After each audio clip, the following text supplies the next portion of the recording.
Good morning everyone, I'm Arnold Sulyu, and for today's video, I'm going to show you on how to create Microsoft Excel by solving arithmetic and create graph. So let's click the Excel apps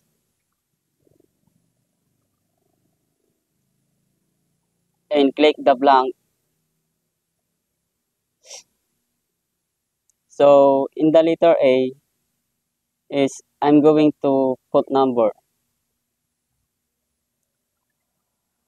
The letter B is text. And the letter C is addition. And the letter D is subtraction.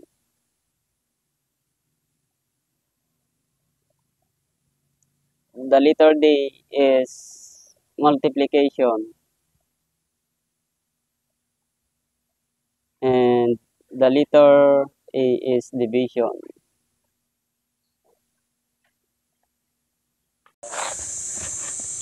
So yun guys, doon na tayo sa letter A. So sa letter A guys, maglalagay tayo ng mga number.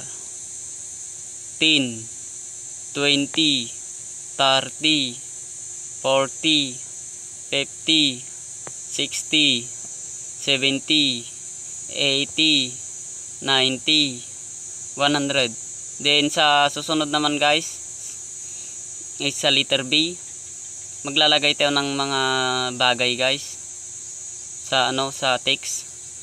T-shirt, shoes, short, ballpen, pencil, laptop, cellphone, charger, power bank, paper, at kung ano pa guys. So sa letter C na tayo guys, sa addition, mag-addition tayo guys ng 10. So 10 plus 10 is 20. Pag sunod-sunodin ko na lang guys na sabihin yung mga number, di bali makikita nyo rin naman sa sa ginagawa ko. 70, 80, 90, 100, 110. So doon naman tayo guys sa letter D. Sa subtraction, magma-minus tayo dito guys ng 5. So 10 minus 5 is 5. So di bali pag sunod-sunodin ko na naman na sasabihin to guys. So 5 yung nauna guys, tas 15, 25, 35, 45, 55, 65, 75, 85, 95. Sa letter A naman tayo guys sa multiplication. So magta-times na naman tayo guys dito ng ng 5. So 10 times 5 is 50. So sunod-sunod na naman to guys para mas mabilis tayong matapos.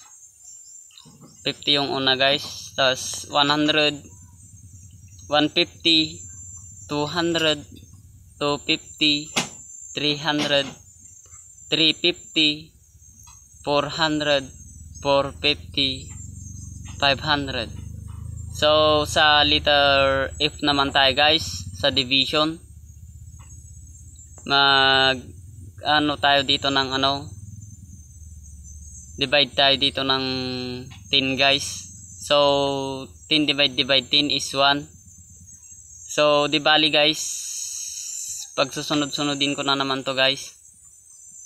So sa number 1 guys is 1, 2, 3, 4, 5, 6, 7, 8, 9, 10.